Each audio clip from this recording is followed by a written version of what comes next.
A friend online asked me to talk a little bit about whether there was any difference between the Zen meditation of Shikantaza and Vipassana as is taught in the Tibetan tradition.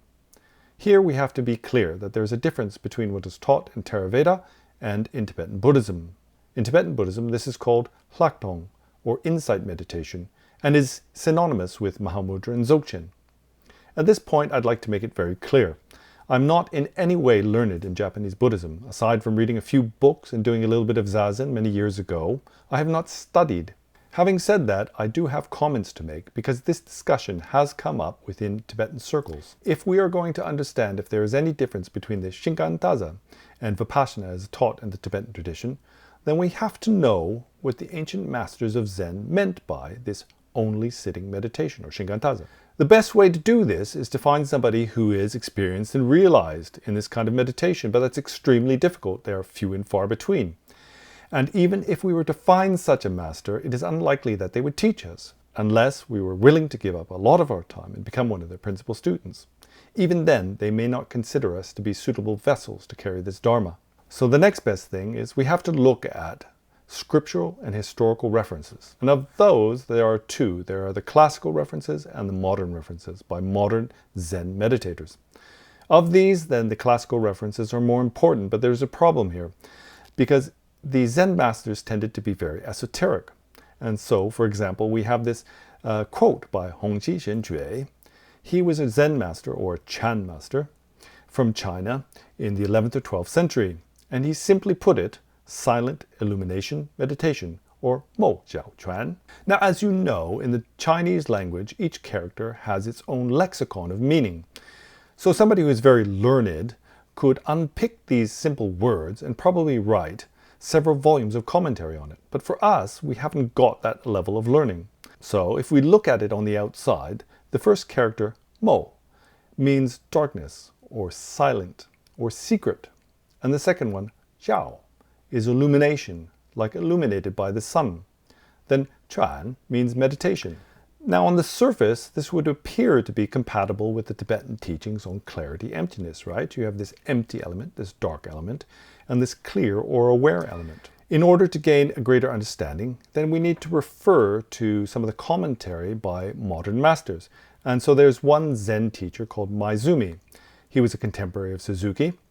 And he said regarding this Shikantaza, regard our thoughts as if they were clouds, watching them as they drift from one end of the mind to the other, but making no attempt to hold on to them, and when they pass over the horizon, as they inevitably will, making no attempt to grasp after them. So again, on the outside, this sounds very similar to many of the Tibetan teachings, where they tell you just to regard the thoughts and not become involved, and allow the mind to naturally become clear.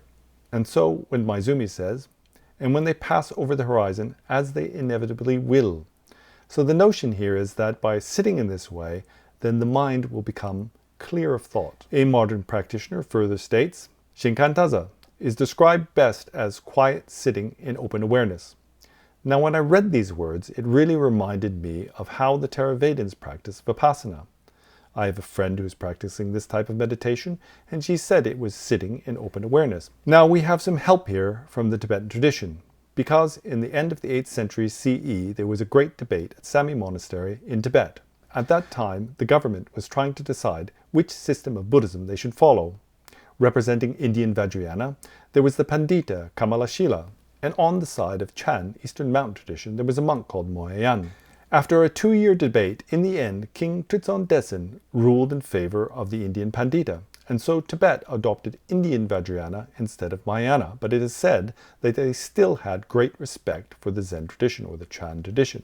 Tibetan sources claim the reason why they rejected this Chan meditation was because it fell to the side of nihilism.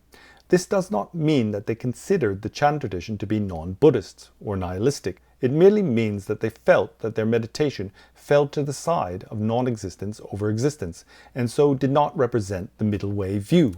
The Tibetans go into further detail, and they said the reason why they rejected their meditation was because the purpose of this was to empty the mind of all thought, whether those be virtuous and non-virtuous thoughts. Now at this point we can see that there's a great difference between Mahamudra meditation and Zen meditation. The purpose of Mahamudra meditation is not to empty the mind of thoughts.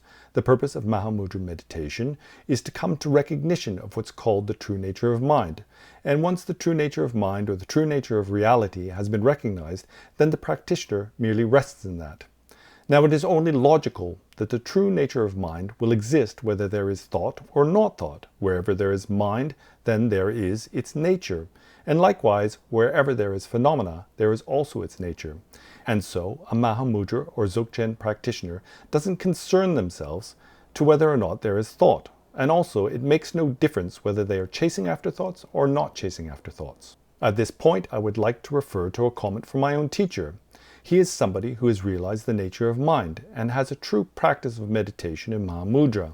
I suggested that meditation was about not getting involved in thoughts, and he in a way chastised me and said that's not the kind of talk a meditator should make.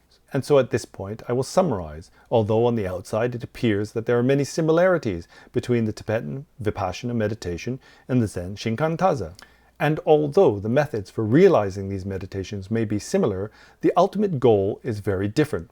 And this accords with the historical and the modern references. One is considered with whether the mind is empty or not, and the other is merely considered with recognition. And this accords with the comments of modern masters.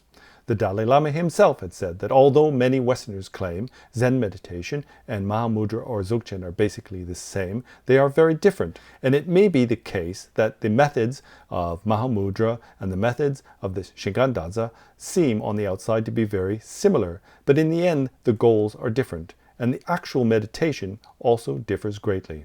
So that's about as best as I can do. As I said, I'm not learned in the Zen tradition. And of course, if I've made any mistakes, I would very much like somebody to pull me up on that. If there's anybody out there doing Zen meditation who knows about these things, and then maybe you could tell me exactly why I've got it wrong. But until next time, then, thank you very much, and goodbye.